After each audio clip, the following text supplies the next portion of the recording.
Let me ask you something. When was the last time someone in your leadership team forwarded you a news article about your issue area asking if you'd seen it? If that's happened to you recently, that's not an information problem, that's a communication problem. And for small public affairs teams, it's one of the most common and most damaging gaps there is. Not because you aren't doing the work, but because leadership doesn't always see the work unless you show it to them. Today, we're talking about how to fix that without turning reporting into a second full-time job. Welcome back to Policy Wins. I'm Tommy Zive from Quorum, and this is episode 3 of our Small Team Big Impact series, built specifically for lean public affairs teams doing serious work with limited resources. We've talked about building a tracking system and managing your stakeholder relationships strategically. Today, we're tackling the piece that ties it all together: how you communicate your work and your value to the people who need to see it. Here's the pattern I see most often with small public affairs teams and reporting. Things are busy. There's a lot moving around. The team is heads down, tracking bills, taking meetings, and managing relationships. And then someone from leadership asks for an update, maybe a quarterly briefing, maybe just a quick check-in, and suddenly half the day disappears, pulling everything together. The report gets done, it goes up, leadership nods, and then 3 weeks later, something moves on a bill you're watching, and leadership hears about it from someone else first. The problem with treating reporting as an event, something to do quarterly or on request, is that it creates gaps. And in public affairs, gaps are where credibility gets lost. The shift I want to suggest today is this: stop thinking about reporting as a deliverable and start thinking about it as a rhythm. A reporting rhythm means leadership is never more than a week behind on what matters. It means you're not scrambling to reconstruct 3 months of work into a deck. And it means that when something significant happens, you're the one delivering the news, not forwarding it. The way I think about this for small teams is what I call a communication stack. 3 levels, 3 different cadences, and 3 different purposes. The first level is the real-time flag. This is not a report, this is a quick heads up. A 1 or 2 sentence message, an email, a Slack message that tells a specific person something they need to know before they hear it somewhere else. A bill that just passed committee. A regulatory comment period that opened this morning. A statement from a key legislator that changes the picture on an issue you've been briefing leadership on. This doesn't require a template or a formal process. It just requires the habit of asking every time something significant happens, does someone upstairs need to know this right now? If the answer is yes, tell them, briefly, before they ask. The second level is the weekly digest. Think 1 page, maybe less. What moved this week, what it means, and what's coming next. The goal here isn't comprehensiveness, it's continuity.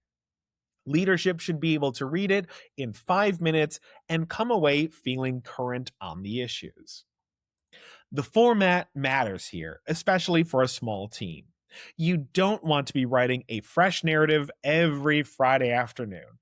Build a simple template once: issue area, status, what changed, so what, and fill it in as you go through the week.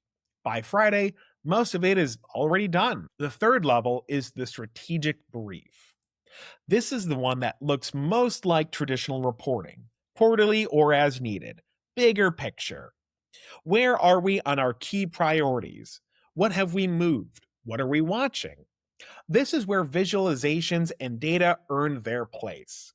A well-designed dashboard or a one-page brief communicates in 5 seconds what a paragraph takes minutes to read. But here's the key. If you've been running the first two levels consistently, the strategic briefing almost writes itself. You're not reconstructing the quarter from scratch, you're summarizing a story that leadership has already been following in real time. In Quorum, the tools we use for this, sheets that automatically update, dashboards with live data, and brief builders for one pagers, are specifically designed so that the reporting layer is a byproduct of the tracking work, not a separate project. But the architecture I'm describing works regardless of your tooling. Build the rhythm first. The tools serve the rhythm. I want to spend a minute on what you're actually reporting, because this is where small teams often undersell themselves without realizing it. There's a version of Public Affairs Update that lists everything the team did: meetings attended, bills reviewed, alerts monitored, outreach sent. And then there's a version that tells leadership what the team moved. The first version reads like a timesheet. The second version reads like a strategy. And for a small team trying to demonstrate its value, especially when resources and headcount decisions are on the table, the difference between these two things is significant. This doesn't mean you inflate your impact or claim credit for things you didn't drive. It means you connect your work to outcomes. You tracked 40 bills this month. Here's the 3 that matter and why. You had 12 stakeholder interactions. Here's the one that changed the conversation on an amendment. You flagged a regulatory development 2 weeks before it hit the news. Here's how that gave leadership time to prepare. The habit to build is simple. Every time something significant happens, a bill moves, a relationship produces a result, a piece of intelligence turns out to be correct, note it immediately. Don't wait until the quarterly briefing to try and remember it. Keep a running log, even just a few bullet points in a shared doc that you can pull from when it's time to report. Small teams often feel like they have less to show because they have fewer people. But one person who is well organized and communicates clearly will always look more impactful than a small team that buries its wins in active reports. The last thing I want to address is the audience. A lot of the reporting advice out there is written as if leadership wants to understand the complexity of what you do. In my experience, that's rarely true. What leadership wants is confidence. Confidence that someone is watching, that the important things won't be missed, and that when something requires their attention, it will reach them in a form they can act on quickly. That's the frame for every piece of communication you send upwards. Not, here is everything I know, but here is what you need to know, why it matters, and what, if anything, you need to do. A few practical things that help small teams land this. For one, lead with the headline. Whatever the most important thing is, say it first. Don't make leadership read to the bottom to find the point. Be explicit about what requires action and what is just for their awareness. Those are two very different asks, and conflating them creates noise. Third, tailor the format to the person. Some leaders want a dashboard they can check themselves. Some want a Friday email.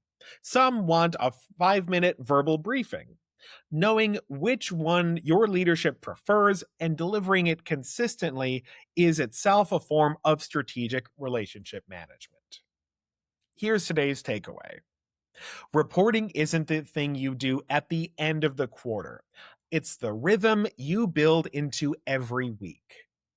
A real-time flag when something moves, a weekly digest that keeps leadership current, a strategic briefing that tells the story of your impact over time. When you report continuously, you stop being reactive and start being the person leadership turns to, not the person they go around. For a small team, that visibility isn't just nice to have, it's how you protect your seat at the table. If this series has been useful, share it with your team or with someone who's running a lean public affairs function and feeling the weight of it. That's exactly who we built this for. Next episode, we're talking about grassroots advocacy, how small teams build and mobilize their advocate base that multiplies their reach without multiplying their headcount. I'm Tommy Zai. Thanks for listening.